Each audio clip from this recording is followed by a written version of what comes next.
ক্রয় করার পরে আমরা একটি অটো রিজার্ভ করে শাহাদাতের দোকানে চলে এসেছি এবং মালামালগুলো আস্তে আস্তে করে দোকানে নামানো শুরু করে দিলাম। কিন্তু আচাতে কোনো হুন্ডি নাই। আসসালামু আলাইকুম ওয়া রাহমাতুল্লাহ।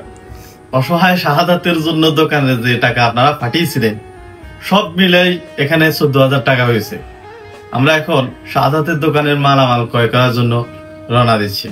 আপনাদের দেওয়া শাহাদাতের দোকানের একটা টাকাও যেন অপচয় না হয় সেই জন্য আমরা হেঁটে হেঁটে যাওয়া শুরু করলাম। অবশেষে আমরা মাল ক্রয় করার জন্য ফাইকার দোকানে চলে এসেছি, যেখান থেকে শাহাদাতের দোকানের জন্য স্বল্প মূল্যে ভালো মানের জিনিসগুলো নিতে পারবো। এদিকে শাহাদাতের দোকানের জন্য যা যা মালগুলোর প্রয়োজন প্রত্যেকটি মালের সিলেক্ট করতে শুরু করলাম। মালগুলা ক্রয় করার পরে আমরা একটি অটো রিজার্ভ করে শাহাদাতের দোকানে চলে এসেছি এবং মালামালগুলো আস্তে আস্তে করে দোকানে নামানো শুরু করে দিলাম।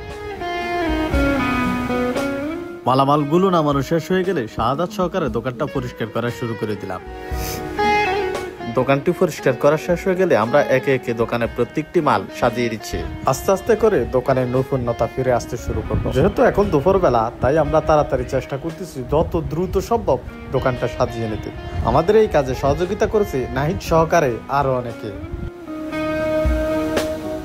যেখানে খালি ড্রামগুলো পড়েছিল মাসের পর মাস, আজকে সেই ড্রামগুলো কানায় কানায় পরিপূর্ণ। রংসাদ উৎসাহ সহ এই দোকানের ব্যবস্থা করা হয়েছে পান সিগারেটেরও। ছোট থেকে শুরু করে সব বয়সী মানুষের জন্য রয়েছে নাস্তার ব্যবস্থা। আলহামদুলিল্লাহ, আপনাদের দোয়ায় শাহাদাতের দোকানটি এখন পরিপূর্ণ।